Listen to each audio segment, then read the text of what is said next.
Surveillant! Surveillant, vous pouvez venir m'ouvrir la porte, s'il vous plaît?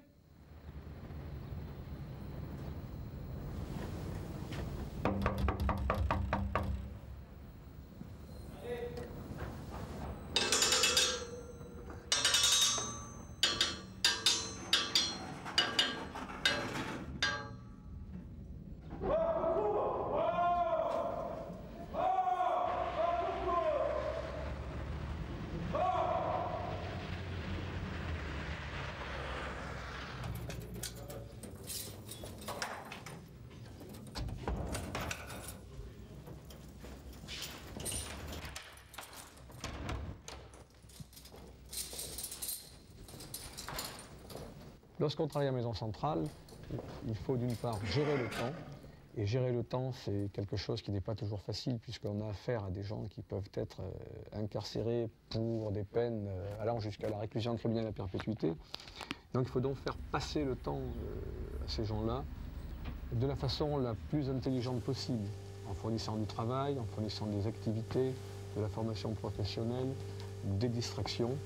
Et par les temps qui courent, ce multi-activisme n'est pas toujours extrêmement aisé à mettre en place. Donc le travail dans une maison centrale, c'est ça. C'est faire accepter le temps. Le temps s'allonge, le temps est quelque chose de très très long. Et essayer d'aider les gens d'autre part à se remettre en selle pour pouvoir sortir. La difficulté est extrême à ce niveau-là.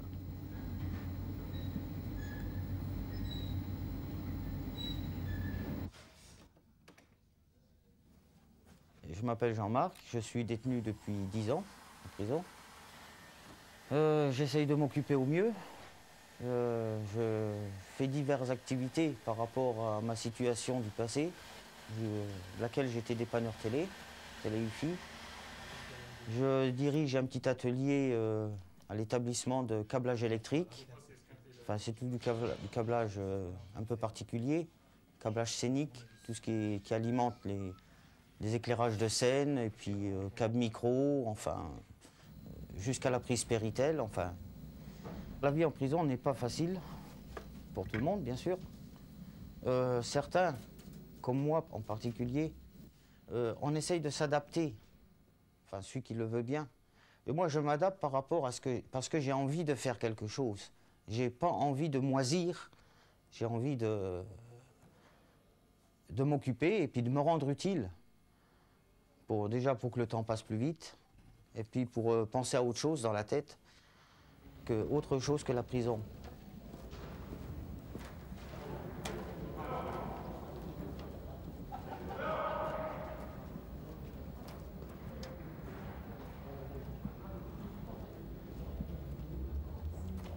Bon, concernant la rémunération, chacun en fait son usage personnel.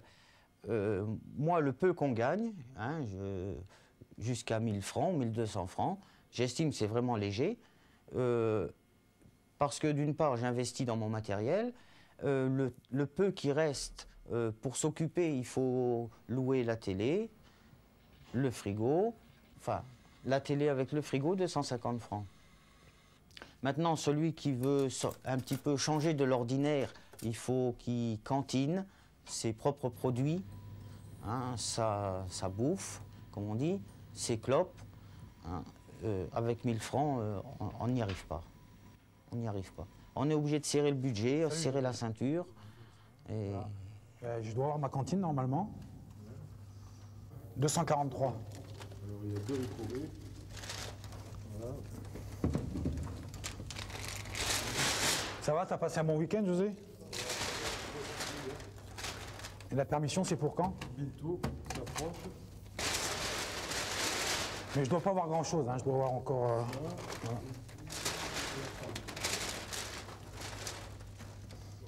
Voilà, c'est tout. Ok. Bon, là, je suis pressé, je me sauve. Hein. Allez, à la prochaine. Ciao, José. Pour reparler de la vie en prison, il y a beaucoup de détenus qui se sentent mal, à l'aise, mal dans leur peau, qui sont mal vus. Bon, c'est beaucoup le critère des affaires. Il y a plus ou moins du tri qui est fait entre détenus. On écarte certaines personnes ou on les estime. La vie en prison, elle est pénible pour tout le monde, pour ces gens-là. même celui qui se croit se sentir bien dans sa peau, il y a toujours quelque chose qu'il travaille. Et...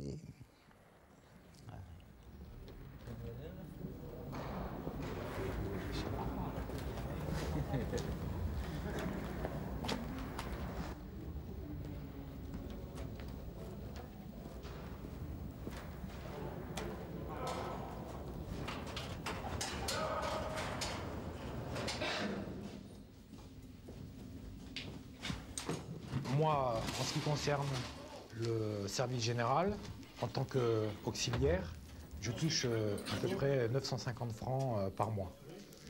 J'ai bien sûr 20% qui sont retirés, 10% pour payer les frais de justice et les parties civiles, et 10% pour mon pécule libérable. Voilà, bon appétit. Tu veux du céleri en entrée? Voilà, dessert. Allez, bon appétit, tout à l'heure, bon appétit.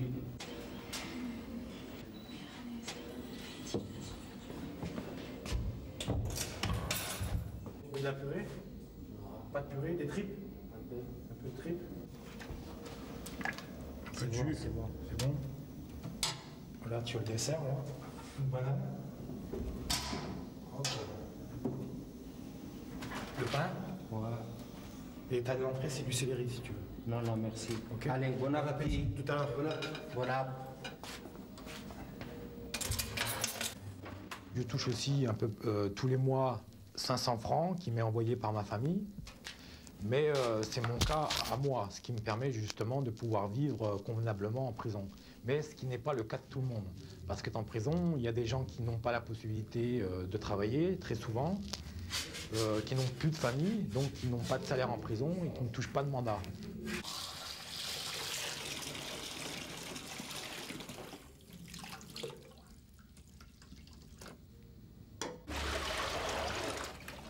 Je vois qu'il y a d'autres détenus qui touchent des mandats et qui vivent très bien. Ils peuvent s'acheter ce qu'ils veulent, télévision, frigo, Wattman. Si ça leur plaît, ils peuvent faire des cantines tant qu'ils veulent.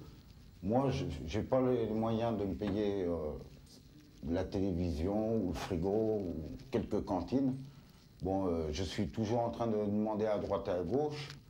Bon, je m'occupais du jardin exactement qui était en bas pour essayer d'avoir une récompense au niveau de tabac, café, où je faisais des petits ménages pour certains, où je m'occupais de la salle de musculation. Mais bon, moi je ne suis pas d'accord de vivre dans ces conditions-là. Je suis obligé de me révolter.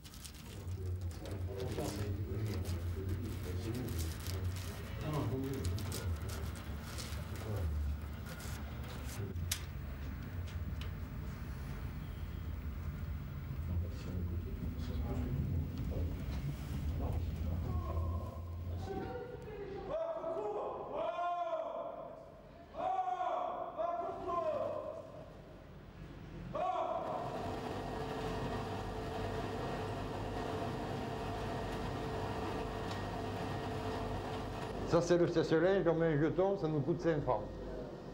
C'est le détenu qui paye. La machine à laver, ça coûte 10 francs pour 5 kilos de linge. Et tout ça auprès du détenu.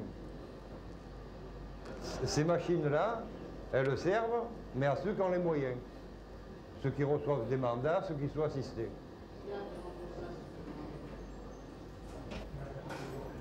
Ceux qui n'ont pas d'argent, ils sont obligés de laver à la main.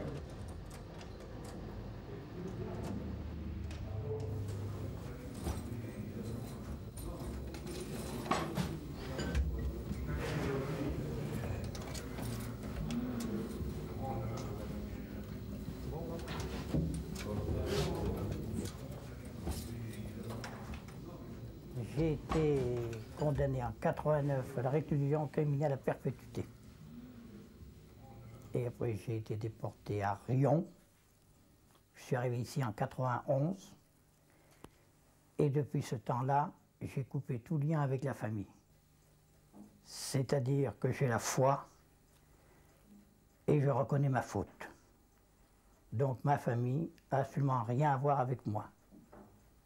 Donc je dois les laisser vivre, mes amis et ma famille en paix. Moi, pour tenir la peine que j'ai, c'est-à-dire la réclusion que j'ai sur le dos, je prie beaucoup. Je vis beaucoup de la foi. Et ceci m'aide bien, bien beaucoup. Si je n'avais pas eu cette foi, je serais très malheureux. Je ne sais même pas si je vivrai. Voilà, c'est elle en tout ce que je fais qui me tient.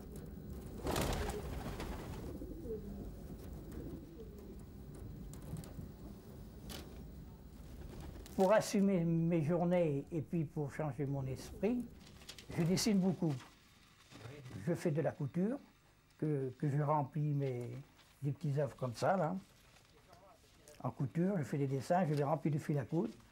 Et j'ai beaucoup de correspondants qui me tiennent moralement.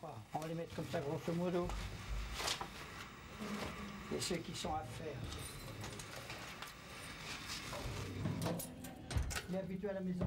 Autrement, pour qu'il y ait de la sortie, je la vois très loin encore, mais je garde cet espoir de la voir un jour. Et moi, mon seul désir, c'est de revivre dans la nature. C'est lui qui me tient compagnie, tu vois. Je ne le mets pas en cage parce que moi, j'y suis déjà en cage. Alors, ça c'est pas bien de me mettre en cage. Voilà. Ah, là, il y a quelqu'un qui me regarde. Voilà, viens. Viens avec ton maître, viens.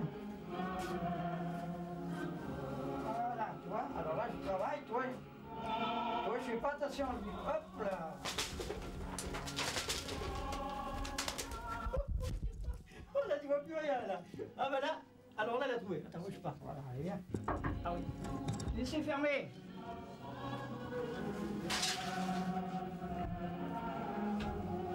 Voilà.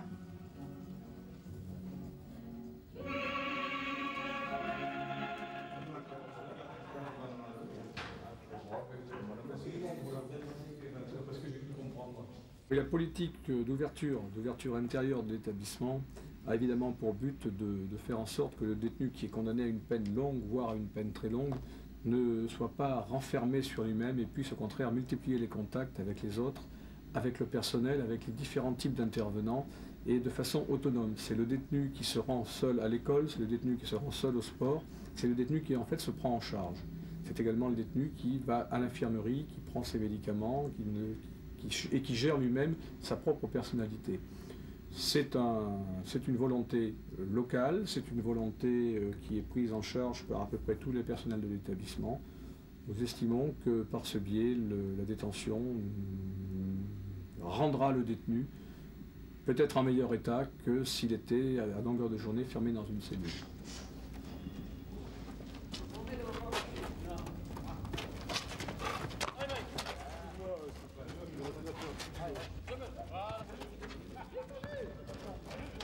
Les activités sportives pratiquées au sein de la maison centrale permet aussi de faire venir des personnes extérieures, ce qui facilite en fait la non-coupure avec le monde extérieur. C'est-à-dire que les personnes viennent, comme le week-end dernier où Saint-Bonnet, Châtel-Guyon sont venus faire un match de foot contre les gars.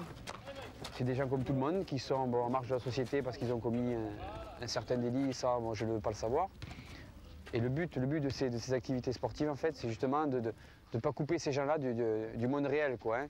Et que les gens de l'extérieur aussi voient un petit peu qu'en prison, les gens sont comme les autres, quoi, hein.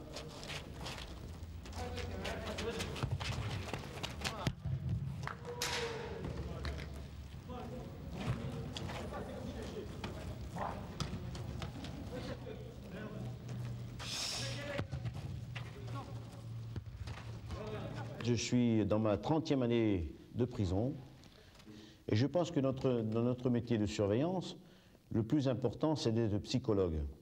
Parce qu'il ne faut pas être dur avec les mous et mou avec les durs. Il faut être correct avec tout le monde, respecter les gens, même si ce sont des détenus ou des délinquants. Mais le rôle principal d'un personnel, c'est surtout de bien gérer la situation des gens, bien voir à qui on a affaire et surtout ne pas s'occuper pour quelles raisons ils sont en prison. Ça, c'est le plus important.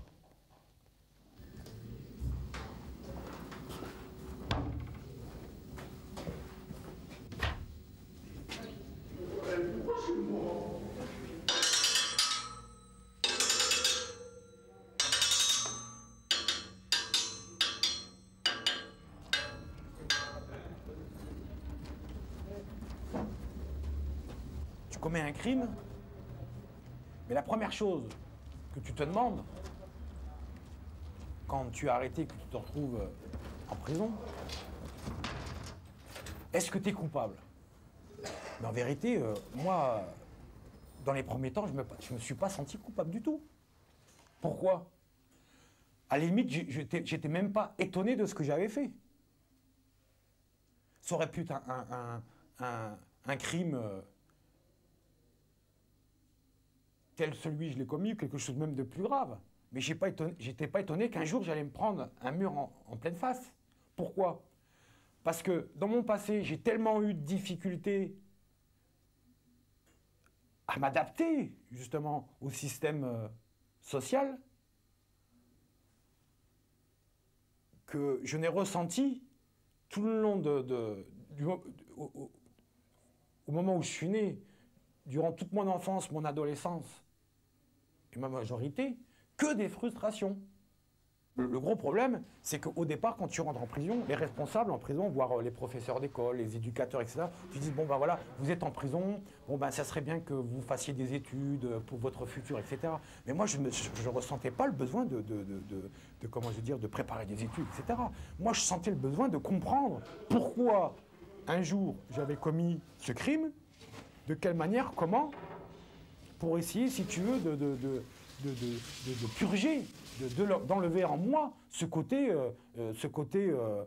violent qui m'avait fait commettre un crime. Moi, avant tout, il fallait que je le comprenne, il fallait que je le comprenne pour pouvoir le sortir de moi.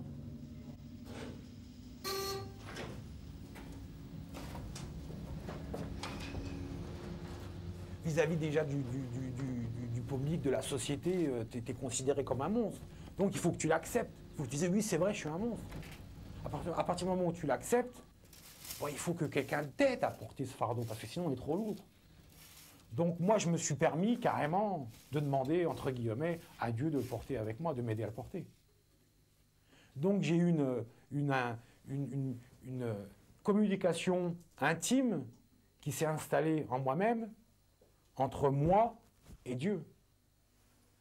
Voilà. Donc j'ai demandé à Dieu de me pardonner et de m'aider à porter ce fardeau.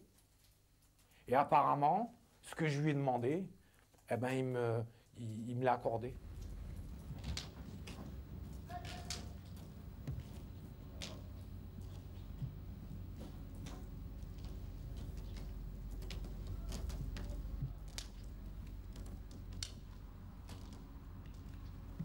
En prison, tu es quasiment obligé de toujours refouler. Or, je crois que Freud a expliqué que toutes les névroses, tout un tas de maladies, tout un tas de déviances, tout un tas de choses provenaient du refoulement. Or, en prison, tu es quasiment obligé de refouler. Si jamais tu refoules pas, malheur, oh là là là là, qu'est-ce qui va pas t'arriver? Donc tu es obligé de t'écraser sans cesse, tu es obligé de tourner ton... Tu sais, je sais plus, je crois, je sais plus comment il s'appelle, enfin un psy qui expliquait ça. Si tu veux, l'énergie, c'est la libido. Bon, appelons ça comme ça. La libido, tu peux la canaliser soit vers la sexualité, l'amour, etc., mais quand tu peux pas, quand tu peux pas diriger, conduire ta libido, ton énergie dans la sexualité, tu la diriges dans la guerre.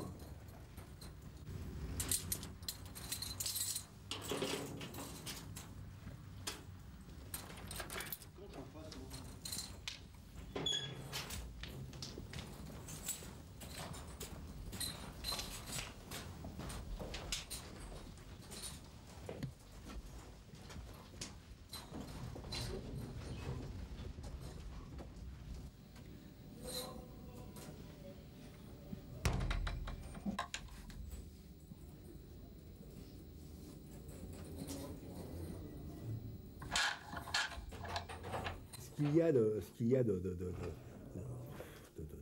complètement dingue, c'est que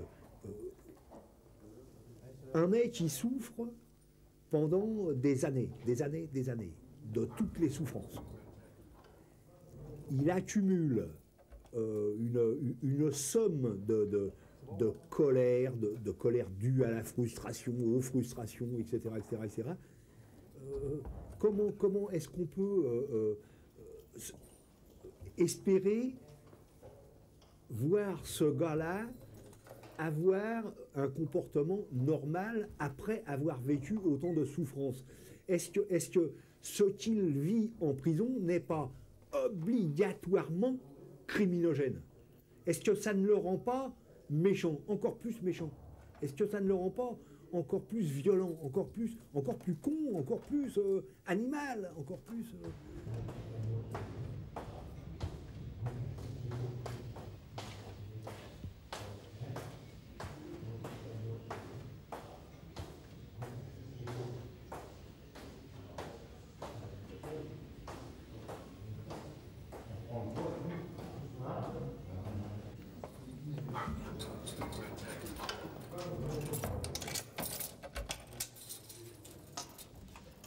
C'est bon là?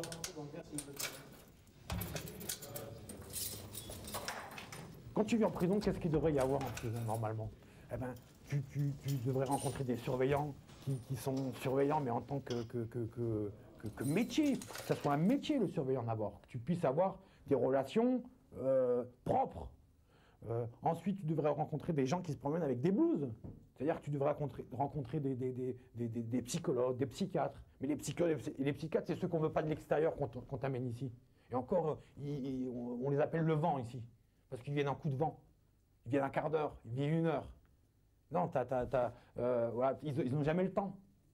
Quand tu as un problème, tu vas les voir, tu dis, bon, ben, avant d'entrer, ben, écoutez, j'ai qu'une demi-heure. Alors déjà ça, en te disant ça te coupe tout déjà. Bon, il doit y avoir des éducatrices, des éducateurs, des assistantes sociales, des assistantes sociales. Mais tu as une assistante sociale pour 168 détenus et une éducatrice pour 168 détenus.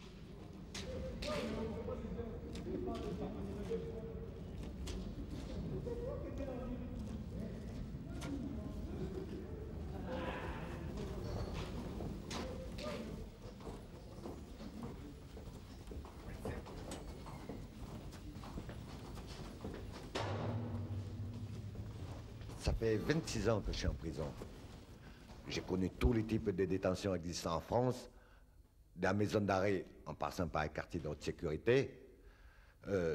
Une chose est sûre, en prison, il ne faut pas parler de réinsertion sociale, parce qu'il n'y en a pas. Bon.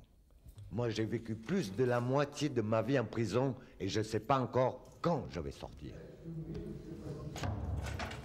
Quand nos conditionnels montent au ministère, elle revient refusée. Pour quelle raison? On n'en sait rien. C'est la bouteille à l'encre. On est obligé de se livrer en suppositions de toutes sortes. Mais on ne nous donne jamais la réponse, parce qu'ils ne sont pas tenus de, comment dirais-je, de dire les raisons des refus. On existe aussi, ça. On existe. Il n'y a pas seulement nous, on a nos familles. Bon. On parlait tout à l'heure de la déviance du comportement en milieu carcéral. Moi, j'ai 2 comportements. L'un à l'intérieur, l'autre quand je suis avec mon épouse ou mes enfants, ou mes petits-enfants. Bon, parce que quand je suis avec eux, je peux être moi-même.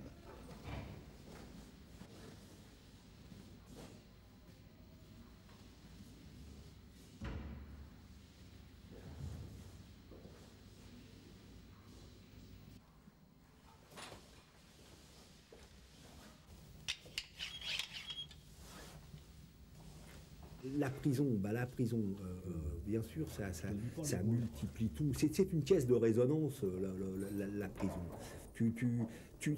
Elle t'hypersensibilise, la prison. Tu souffres tellement, t'as tellement les nerfs à vif que tu ressens tout multiplié par 10, par 100, par 1000, mais aussi bien les souffrances, les douleurs, que les joies. Quelquefois, tu reçois une bonne nouvelle. Une toute petite bonne nouvelle, pour toi, ça va être extraordinaire, ça va être quelque chose de fabuleux, alors qu'en fait, ce n'était qu'une toute petite bonne nouvelle. Mais les effets de la prison vont te faire ressentir ça. Pourquoi? Ben parce que tu es en manque. T'es en manque de tout en prison, mais t'es surtout en manque d'affection, t'es en manque de tendresse, de gentillesse. Parce que dans la prison, bah, c'est quoi? C'est le contraire de la gentillesse, c'est le contraire de la tendresse. C'est la loi de la jungle, c'est les tensions, c'est les regards du tigre, etc. etc.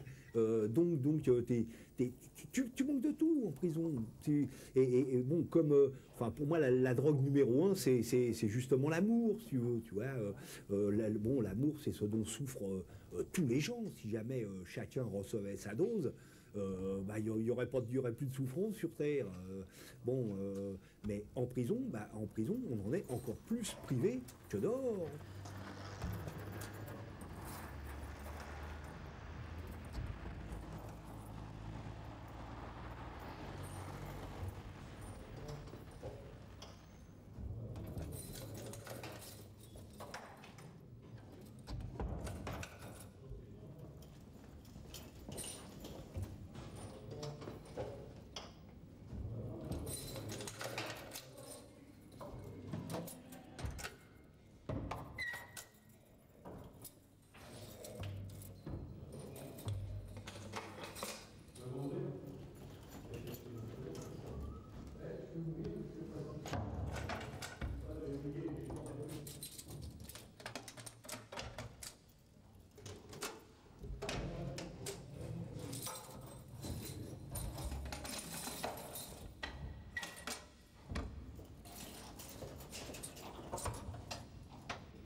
Salut.